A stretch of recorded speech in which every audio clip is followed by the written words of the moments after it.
Greetings, Boffins. Welcome to the Boffin Lab. I'm Mardor Taran, and this is a Nano-Guide for Ark Survival Evolved. This guide will show you the basics of crafting and engrams. Engrams are your tools and blueprints for crafting. As you level up, you get engram points, and you access your engrams with this button in the inventory screen. Your points are displayed at the top, and your list of things you can learn scrolls down. It's level dependent. At some levels you cannot access what's available. It'll be locked and it'll be hidden from your view. Items that you need prerequisites for will be shaded in yellow, and if you click on them it'll tell you what you need. To learn an engram, select the item you wish to learn, check you have the requirements, check you have the engram points you need, and click Learn Engram.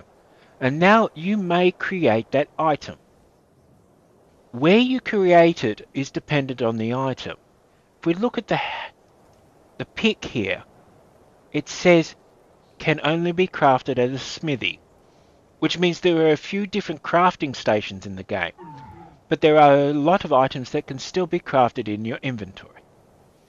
Now that you have a engram, you can access your craftable menus either by pushing V or going to inventory and pushing craftables.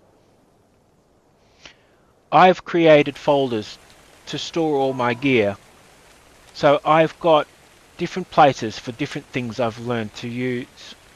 The startup folder is for the basics you need right at the beginning.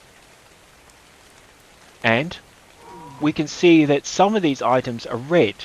If you mouse over them, it means that it'll show you that there's an item missing from its requirements.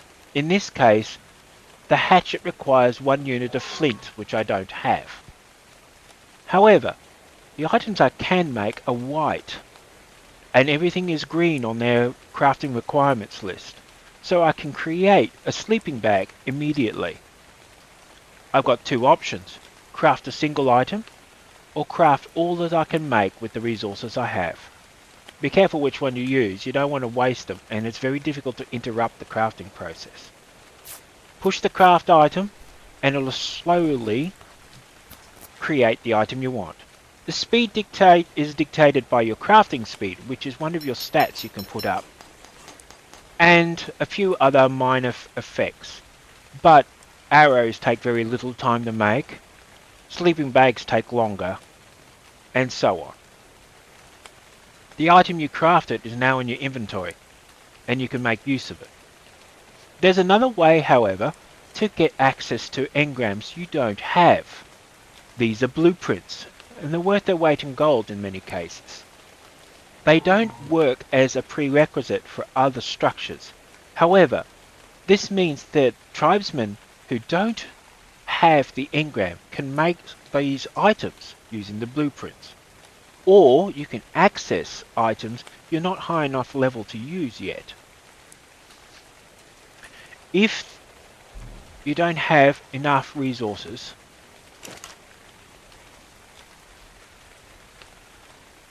to make the item, it'll be grayed out or purple, and it'll show you what you need. Have the correct amount of resource, and you can click on the blueprint and craft the item, just like normal. Crafting gets you some experience points based on what you made, so it's worthwhile doing. One of the most important thing about blueprints though is that if the item you're crafting has a quality of any kind, such as a pick, it is possible to find blueprints that will get you better versions. They will either have better weapon damage, which for harvesting tools translates to more material, or they'll have better durability, which means that it takes longer for them to repair. They'll have a proportionally larger crafting requirement, but they'll be a whole lot easier to use. For saddles, they're even more valuable. The durability stat on saddles is unimportant at this stage, but the armor value is. You can get armor values on saddles up to about 60 points, though they start at 25. The difference in the amount of damage a dinosaur takes based on this armor is significant. So keep an eye out for these blueprints. They're worth their weight in gold, and often they're the real loot people are looking for when they break into your base. We're looking in a smithy. This is another crafting station in the game.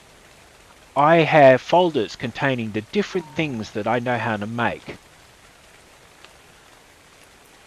These are automatic folders, so you won't have to make them yourself, though you can make a few of your own. I'm going to make a hatchet. At the moment it says I don't have the right resources. All I have to do though is make sure the right resources are inside the smithy, and now I can make the hatchet. Once again, it's done the same way as if it was in your inventory. And there you go, it's done. There are several other crafting stations available in the game.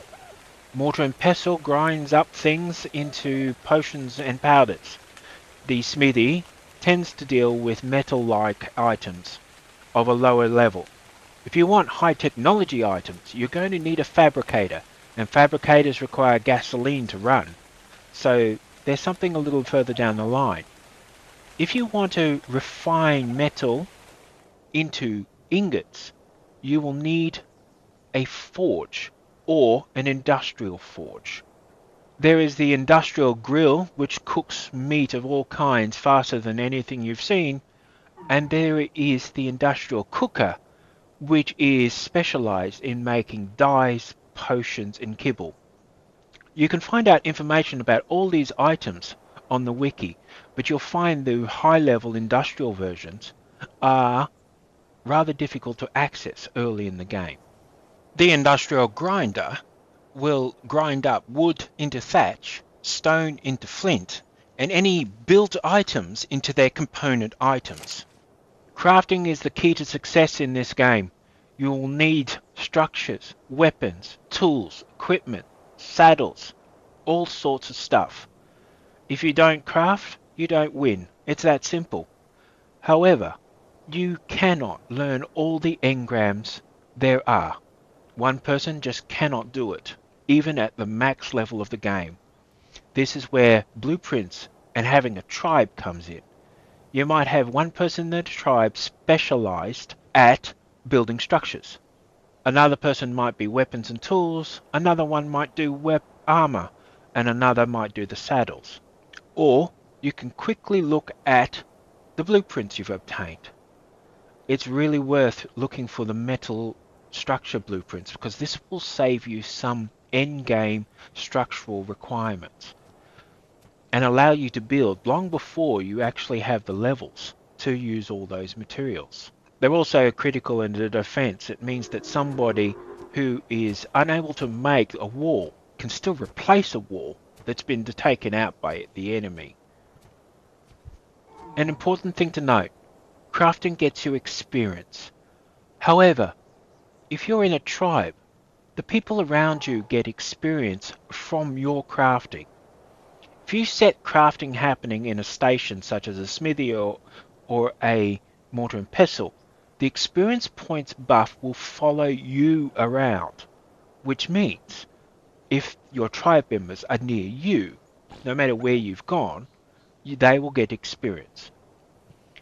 If you're crafting big items, expensive items, special items, or high quality items, it's worth gathering your tribe members together and letting them suck up a bit of the extra experience. They will thank you later on, and it will strengthen your tribe. That's the basics of crafting. Have fun, keep surviving.